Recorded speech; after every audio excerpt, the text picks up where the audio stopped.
Ginkumpirmar ni Ombudsman Jesus Crispin Remulla nga indi na magpadayon si Brice Hernandez bilang state witness sa imbestigasyon sang maanomaliya nga flood control projects matapos siya nga ginkabig nga cooperative witness. Si Hernandez amo ang anay assistant engineer sang Bulacan 1st District. Nagpadulong si Hernandez sa Office of the Ombudsman bilang kabahin sang fact-finding investigation sa ginaalegar nga iregularidad sa mga proyekto sang flood control projects. Ginpasiguro man ni Remulla nga hatagan si Hernandez ang special consideration bangud sa iya koordinasyon sa korte. Si Hernandez amo ang nag-implicate sang pila ka mga lawmakers sa kontrobersiya sa flood control projects. Ang iya desisyon kasunod sang pagsumiter sang Department of Justice sa Office of the Ombudsman sang ila rekomendasyon nga mag-file sang kaso batok sa pila ka mga opisyal sang Department of Public Works and Highways sa Bulacan 1st District Engineering Office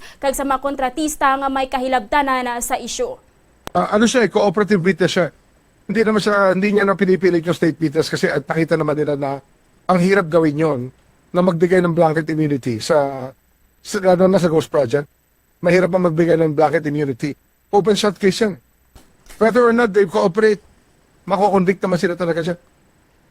Nabatian ang pahayag ni Ombudsman Jesus Crispin Remulla.